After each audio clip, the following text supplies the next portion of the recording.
চারপাশে তাকান। আমাদের চারপাশে কত কিছু ঘটে চলেছে।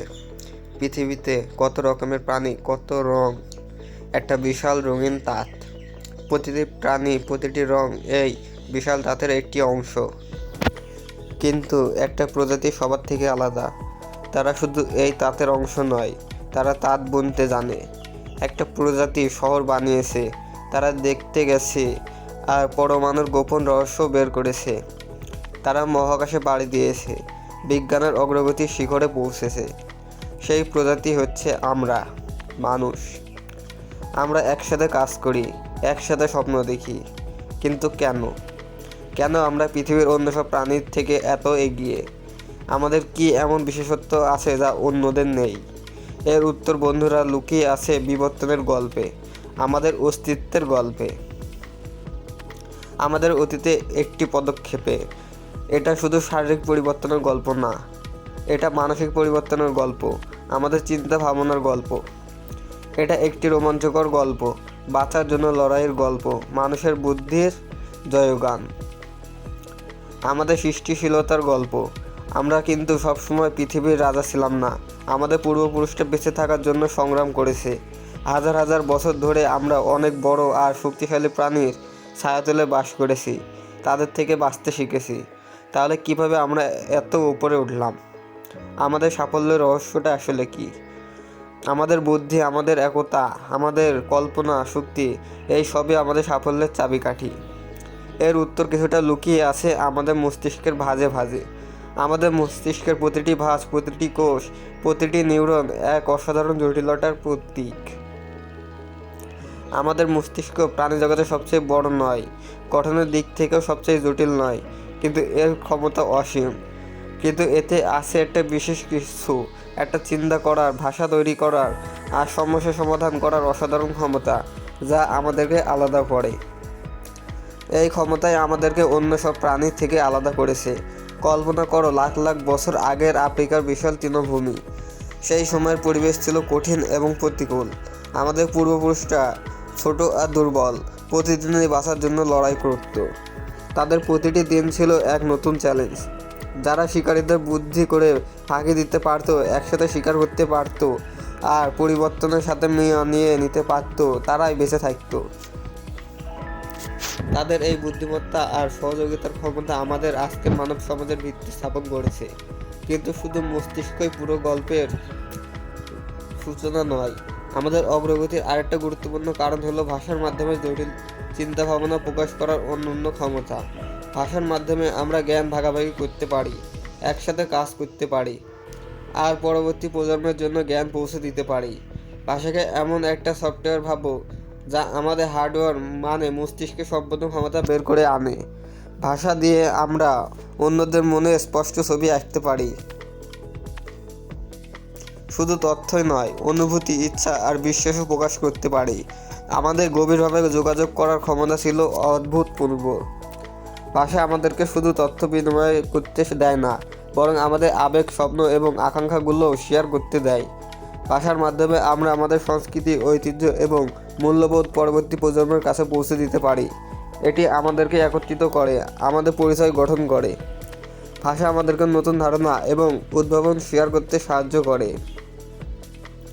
এটি আমাদেরকে একে অপরের সাথে সংযুক্ত করে, আমাদেরকে একটি বৃহত্তর সমাজের অংশ করে তোলে।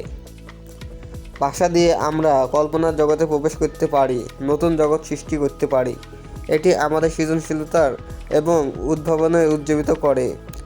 ভাষা আমাদেরকে একে অপরের সাথে গভীরভাবে সংযুক্ত করে, আমাদের সম্পর্ককে মজবুত করে।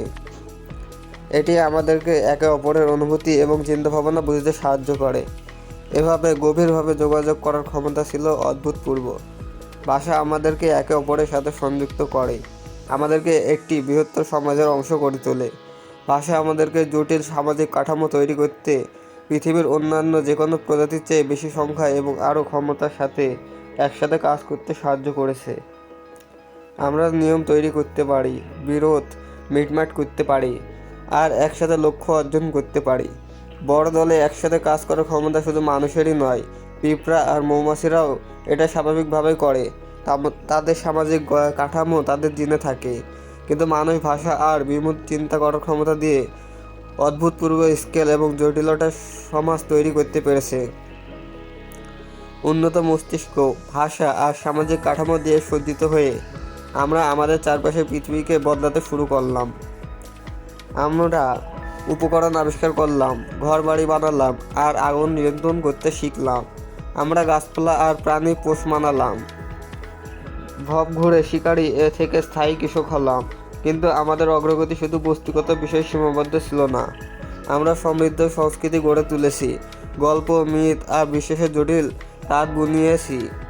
এই গল্পগুলো আমাদের পৃথিবীকে বুঝতে সাহায্য করেছে, আমাদের একটা সাধারণ পরিচয় দিয়েছে আর আমাদের কাজের জন্য নৈতিক দিক নির্দেশনা দিয়েছে।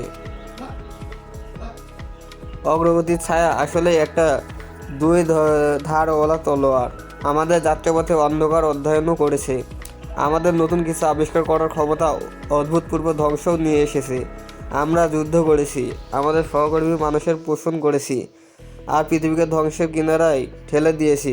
যে বুদ্ধি আমাদের পরমাণু বিভাজন করতে এবং রোগ নিরাময় করতে সাহায্য করেছে, সেই বুদ্ধি অকল্পনীয় ধ্বংসযজ্ঞের অস্ত্র তৈরি করেছে।